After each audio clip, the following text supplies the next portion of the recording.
సలహాలు కానీ సూచనలు కానీ అవన్నీ పాటిస్తూ సింహాలై గర్జించాలి, సంహారం సాగించాలి అన్నాడు మహాకవి శ్రీశ్రీ. అదేవిధంగా మనం సమాజంలో ఉన్న అవినీతిని సంహరించడానికి మనం ప్రయత్నం చేద్దాం. అదేవిధంగా మనం సింహాలై గర్జిస్తూ సేవా దృక్పథంతో ముందడుగు వేస్తూ పనిచేద్దాం. మన కొల్లూరు గారి దగ్గర ఇంకా చాలా ఇన్నోవేటివ్ ఐడియాలు ఉన్నాయి. అవన్నీ మనం సక్రమంగా పనిచేయగలిగితే ఇంకా కొద్దిగా వినూత్నంగా కూడా కార్యక్రమాలు చేసే ముందడుగు వేపిస్తాడు ఆయన కొల్లూరు గారు.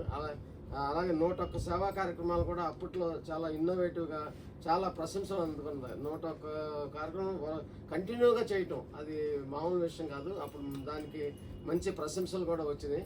అదేవిధంగా మనం సేవ చేస్తూ ఉంటే వారి యొక్క సలహాలు సూచనలు అన్నీ తీసుకుని ముందడుగేద్దాం. ఇప్పుడు ఈ సేవ దీంట్లో భాగంగా మన సభ్యత్వం కూడా పెంచడానికి మన సుధాకర్ బాబు గారు, పావన్ గారు కూడా ముందుకు వచ్చారు.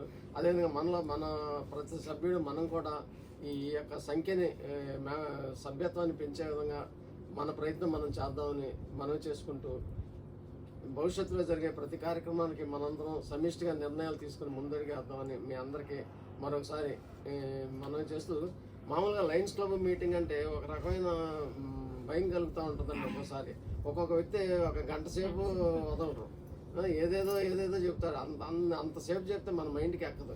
ఇలా మనం ఒక మంచి చక్కటి వాతావరణంలో మంచి విషయాలతో మన సుధాకర్ బాబు కానీ, కొల్లూరు గారు కానీ, శర్మ గారు కానీ ఒక మంచి ఆత్మీయ వాతావరణంలో జరిగే విధంగా ఈ కార్యక్రమాన్ని రూపొందించినందుకు, నిర్వహించినందుకు మన ప్రతి ఒక్కరికి ధన్యవాదాలు తెలియజేసుకుంటూ నమస్తే.